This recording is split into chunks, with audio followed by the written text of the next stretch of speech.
Oke. Assalamualaikum warahmatullahi wabarakatuh.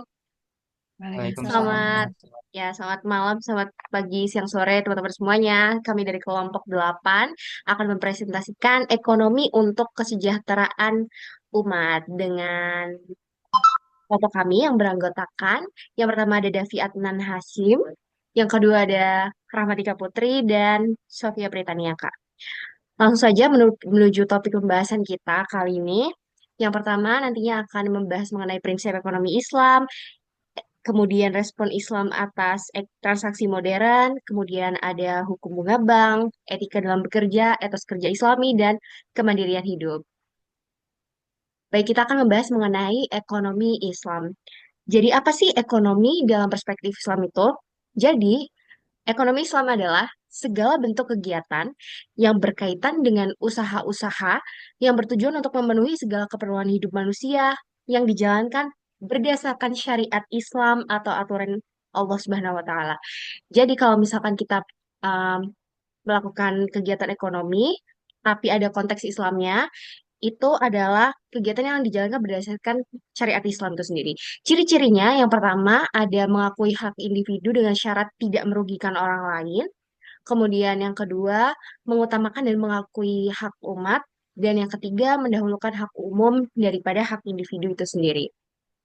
Kemudian ada pun prinsip ekonomi Islam itu sendiri. Yang pertama, kepemilikan hanya milik Allah. Jadi segala sesuatu yang ada di bumi ini hanya milik Allah dan manusia tidak boleh tamak akan hal itu. Yang kedua, kegiatan ekonomi dilakukan untuk mencari ridho Allah. Yang ketiga, kegiatan ekonomi yang kita lakukan itu untuk keseimbangan dunia dan akhirat. Kemudian yang keempat, prinsip ekonomi Islam itu menekankan kepada keadilan. Jadi antara penjual dan pembeli itu memiliki porsi masing-masing. Kemudian yang kelima, ada larangan merusak alam. Boleh memanfaatkan alam, mengambil alam asal tidak merusaknya. Kemudian yang ketujuh, ada pengakuan hak individu. Kedelapan, ketidaksamaan ekonomi dalam batas wajar. Jadi dalam Islam, ketimpangan sosial atau ketimpangan ekonomi itu ada asal dalam hal asal dalam batas yang wajar. Kemudian yang kesembilan ada jaminan sosial itu sendiri. Dan yang kesepuluh ada distribusi kekayaan. Dan terakhir ada kesejahteraan yang merata. Kemudian, konteksnya di sini Islam mengakui hak individu untuk memiliki harta. Jadi setiap orang berhak untuk memiliki harta. Kemudian yang kedua, harta itu sekedar titipan Allah. Jadi apapun yang ada di bumi ini yang kita punya sekarang adalah punya Allah. Jadi kita cuma dititipin aja. Kemudian yang ketiga, Islam mengakui ketidaksamaan ekonomi antar perorangan karena sistem yang dibuat manusia itu sendiri. Jadi bukan karena kesalahan Allah. Jadi kalau misalkan ada yang miskin, ada yang kaya, itu bukan karena kesalahan Allah, karena itu sistem yang dibuat oleh manusia itu sendiri. Entah karena ketimpangan sosial itu terjadi karena berbagai macam faktor, tapi itu timbul karena manusia itu sendiri. Kemudian Islam mencegah penumpukan kekayaan pada sekelompok kecil masyarakat. Jadi Islam mendukung adanya pendistribusian kekayaan. Kemudian Islam menganjurkan distribusi kekayaan pada semua lapisan masyarakat. Sistem ekonomi Islam juga melarang individu untuk menggunakan cara yang tidak benar untuk mengumpulkan harta, contohnya seperti korupsi dan perbuatan kriminal yang lainnya. Kemudian saya kembalikan ke Daviatnan. Baik, terima kasih Raha atas waktu yang telah diberikan kepada saya. Selanjutnya saya akan membahas terkait respon Islam atas transaksi ekonomi modern. Jadi sebelum itu kita harus tahu jenis transaksi keuangan dalam ekonomi Islam menurut Agyarti 2018. Nah, yang pertama itu ada syirkah, itu ada kerjasama. Lalu yang kedua ada mutarobah, itu bagi hasil. Yang ketiga murabahah, jual beli bersifat amanah. Yang empat, transaksi kafalah atau domanah, itu jaminan. Terus ada ron, itu gadai. Iwala, itu pemindahan hutang. Yang ketujuh ada wadiah, titipan. Dan kedelapan ada wakalah, pemberian kekuasaan gitu. Jadi di dalam ekonomi Islam itu terdapat jenis transaksi keuangannya masing-masing. Kemudian apa itu jual beli? Menurut makna bahasa dalam atau adalah pertukaran benda dengan benda lain yang artinya menurut hukum fikih memberikan hak kepemilikan kepada seseorang dengan izin syariat atau hak kepemilikan jasa diperbolehkan dengan ganti sejumlah uang atau barang berharga. Lalu untuk transaksi ekonomi jual beli modern adalah jual beli online. Terdapat hukum jual beli ini menurut mazhab Imam Syafi'i. Next, Raha.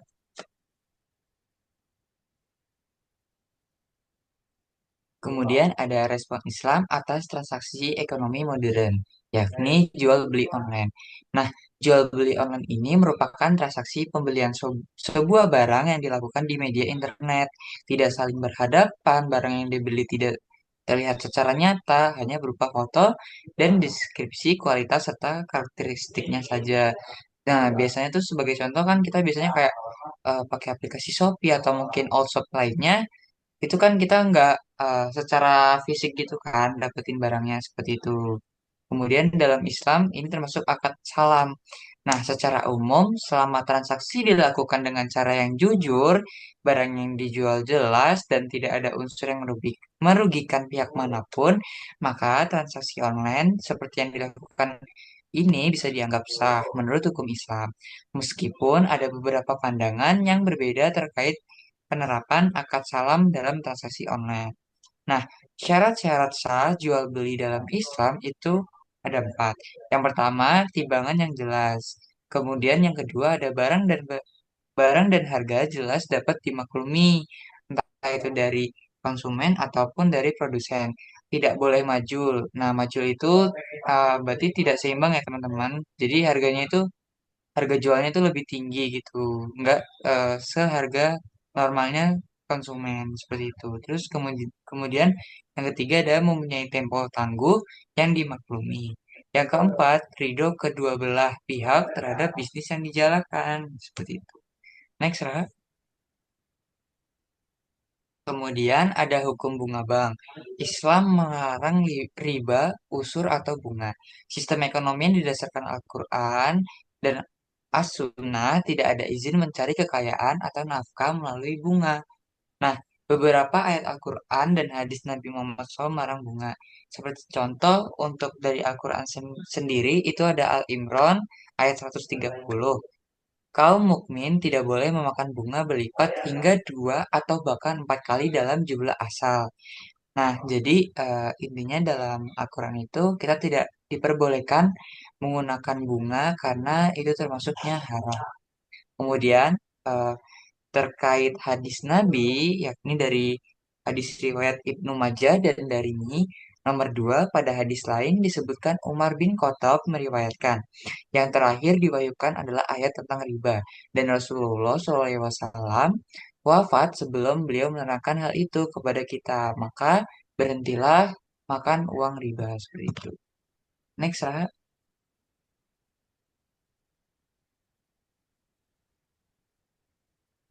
Nah, terkait dengan hukum bunga bank, perlu juga kita amati dari ijtihad dari hasil Batsul Masail yang diprakarsai oleh organisasi Nahdlatul Ulama atau NU dan Majelis Tarjih yang diprakarsai oleh organisasi Muhammadiyah. Nah, untuk NU sendiri itu ada hukum bunga bank hasil ijtihad dari Basul Masail NU. Nah, ini tuh berdasarkan prinsip kafalah yang dijelaskan seperti berikut. Yang pertama itu haram. Nah, haram ini ditangguh berupakan harta atau syarat kompensasi berupa harta atau mal. Maka termasuk kategori al-qardu jara nafan al-qardi. Sebagaimana pendapat Ibnu Qudamah dalam kitabnya Al-Mughni. Kemudian yang kedua boleh. Nah, boleh ini dengan alasan jika pihak bank dianggap sebagai wakil kafalah bil ujro dari nasabah sehingga pihak bank berhak berhak mendapatkan upah. Nah, dengan syarat upah tersebut tidak memberatkan si nasabahnya. Jadi dari bank itu tuh berhak mendapatkan kompensasi dari nasabah jika dengan fatwa MUI nomor 4 TSN MUI. Nah, itu kebolehan bunga itu bank ini juga hanya dikhususkan untuk peminjaman bank yang bersifat produktif, bukan konsumtif. Kemudian untuk Muhammadiyah sendiri itu ada Majelis Tarji yang diperkasai oleh Muhammadiyah mengatakan bunga bank hukumnya haram teman-teman karena adanya imbalan atas jasa yang diberikan oleh pemilik modal atas pokok modal yang dipinjamkan. Nah, tambahan imbalan jasa itu bersifat mengikat dan diperjanjikan sebelumnya. Jadi, menurut Muhammadiyah sendiri ini itu eh, haram ya teman-teman kalau kita pakai bunga seperti itu. Next, Rahat.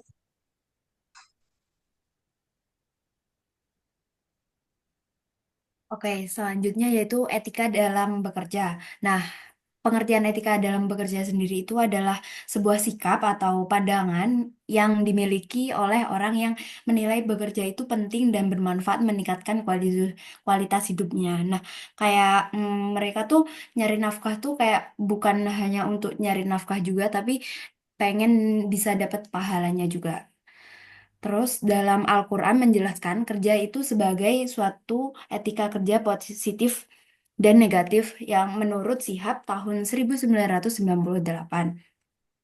Nah, manusia sendiri itu dianugerahi Allah Subhanahu wa Ta'ala dengan 4 daya pokok. Yang pertama ada daya fisik, daya kalbu, daya pikir, dan daya hidup. Selanjutnya ada aspek-aspek etika dalam bekerja. Yang pertama yaitu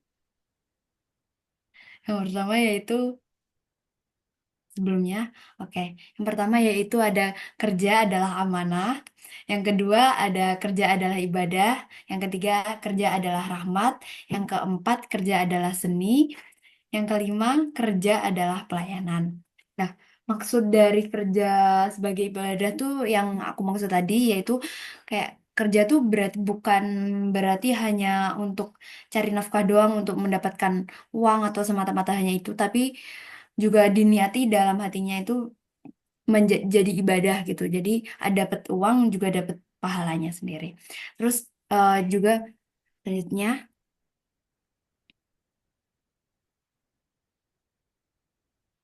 nah sedangkan etika kerja dalam Islam itu adalah sebagai seperangkat nilai kepercayaan yang diturunkan dari Al-Quran atau hadis mengenai kerja. Faktor-faktor yang mempengaruhi etika kerja itu sebagai berikut, yaitu ada agama, budaya, sosial, politik, kondisi geografis, dan pendidikan. Perintah untuk bekerja dalam Islam tujuannya itu tujuan bekerja dalam Islam adalah untuk mencari ridho dari Allah Subhanahu wa taala. Agar mendapatkan ridhonya seseorang, muslim berusaha dalam mencari rezeki yang halal. Dalam menjalankan usahanya selalu ingat kepada Allah Subhanahu wa taala dan berusaha menghindarkan diri dari kecurangan. Jadi kalau misal jualan dagang gitu ya, terus kayak percuma dong kalau kamu jual sesuatu terus kamu kayak curang, kayak percuma, terus kayak udah haram, terus anak-anak dan keluarga kamu tuh bakal bisa sakit gitu kalau misalnya eh dapat hasil yang haram gitu. Next. Oke, yang terakhir ada etos kerja sama karakteristiknya. Etos kerja itu dibedah dulu. Etos itu artinya sifat, kerja itu adalah usaha. Jadi etos kerja secara Islami itu upaya sungguh-sungguh setiap orang untuk mengerahkan kemampuannya baik dohir maupun batin untuk mencari rezeki halal sebagai bekal untuk mengabdi kepada Allah. Karakteristiknya yang pertama memiliki tekanan yang tanggung jawabnya langsung pada Allah, kemudian jujur, kerja keras, hemat, disiplin waktu, penuh perhitungan.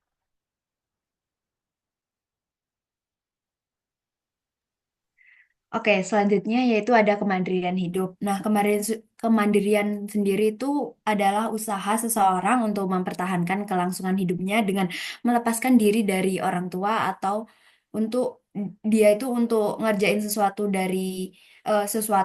dorongan dari dirinya sendiri.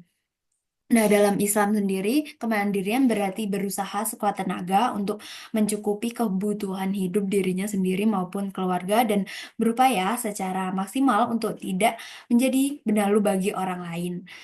Dengan kemandirian sendiri ini, individu dan masyarakat tidak bergantung sepenuhnya pada bantuan eksternal, tetapi mampu memenuhi kebutuhan hidup melalui usaha sendiri yang produktif dan berkelanjutan.